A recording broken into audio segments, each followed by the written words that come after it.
Hello! Thank you so much for coming to hang out with me today and coming to hang out with Pickles.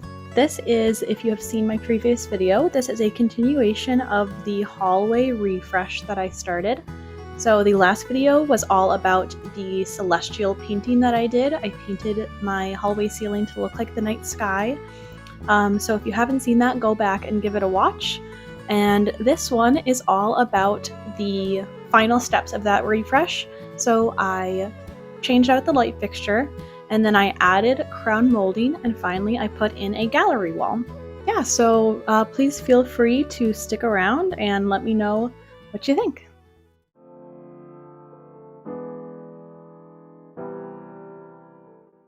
First up, let's get that atrocious boob light replaced. The light fixture I bought came unassembled, so first I had to get it put together.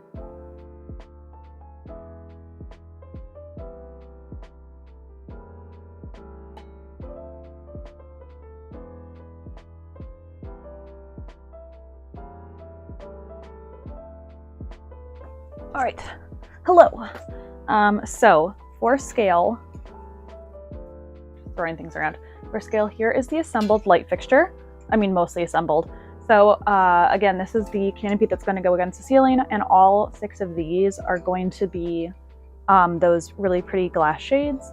So it's going to obviously be a lot brighter than my current light, which I'm really excited about. Also, I came back in here and my cat was laying on the bed, and he crunched the wire to bits. It won't even focus. He crunched the wire up. Like, it is so... Thankfully, I think it's past the length of what I need. But what a jerk! To remove the old light, I had to take off the shade, cut around the edge of it where it had been painted over slightly, and take out all the screws. I scraped the plaster underneath to make sure there were no weird bumps, and slapped some paint on it just for posterity's sake. To attach the new light, I attached the mounting plate to the junction box, and trimmed and stripped the wires to the correct length, which I connected to the junction box wires with some wire nuts. Necessary disclaimer, be very careful when doing electric work, always turn off your breaker, and when in doubt, use a voltage tester or just hire a professional.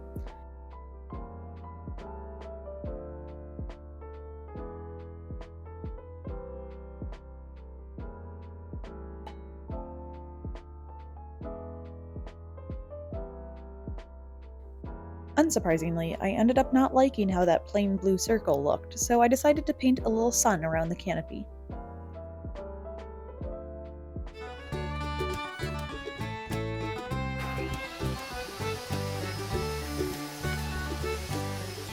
Next up was adding crown molding. Now, it must be said this was my first time doing a full room of crown molding, and I definitely goofed it, but I think I pulled it together in the end. Using my miter saw, I cut my molding to length and used a brad nailer to attach it.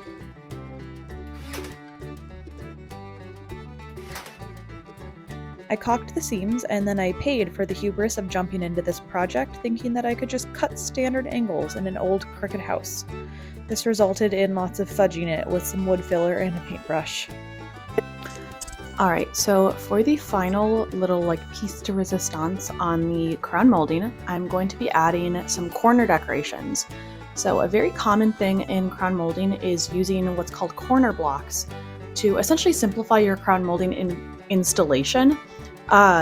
It kind of forms itself to the corner, so you don't have to cut your crown molding at different angles. It allows you to just cut it straight, and then you just butt it right up against the block.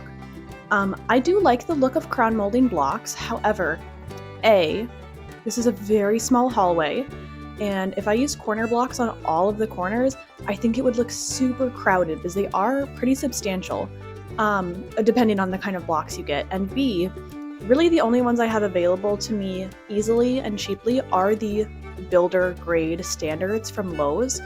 And personally, I think that you can really tell that they are the Lowe's standard ones, and they just don't look very unique.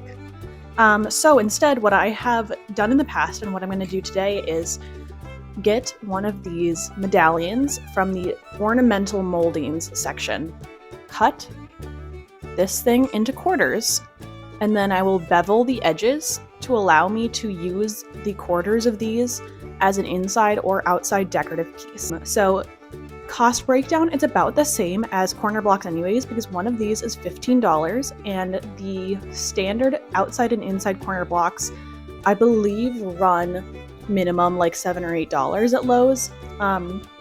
So it's about the same price. But personally, I think it makes it look a lot more custom and just a lot more interesting, and I think it looks a lot more detailed and intricate while also being very streamlined and very slim. So I've done this before in the past on my built-in, so I will give you guys a look at how that looks, because I feel like that's kind of hard to visualize. So I'm going to give you guys a look at what that actually looks like in real life.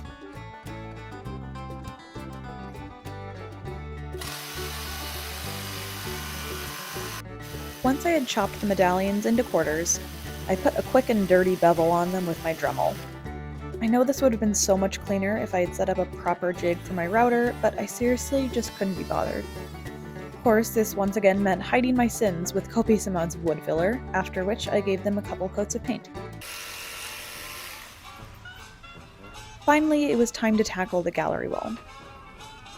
Most of these are pieces that I've collected over the years, although a few of them were prints that I sourced specifically to put in some pretty frames that I was gifted. Those two came without backing boards, so I cut some thin plywood to size and sanded it smooth. Then I used some spray adhesive to attach my prints. I fiddled with the layout for quite a while, mainly because my husband requested I keep the bulk of the pictures out of his walking height. A very fair request when considering how narrow our staircase is. Normally I would not be so generous with command strips because those things are expensive, but I really wanted to protect these from any accidental bumps, so I did end up using 4 command strips on each picture. After all of that, I finally got to step back and admire the result.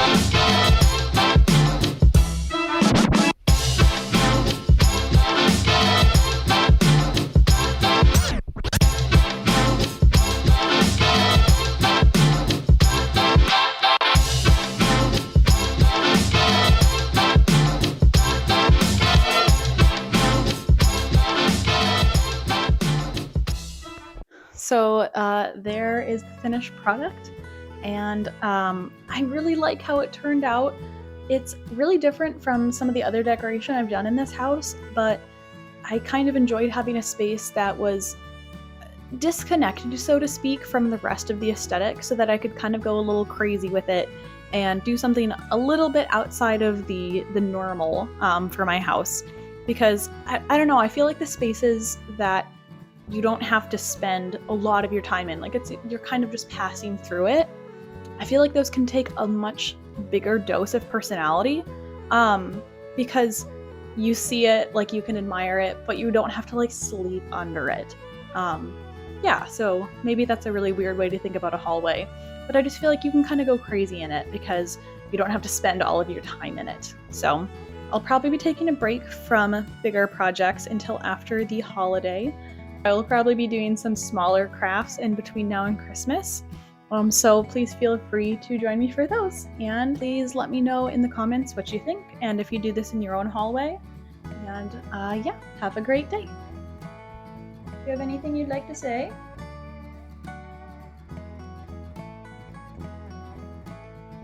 Love you.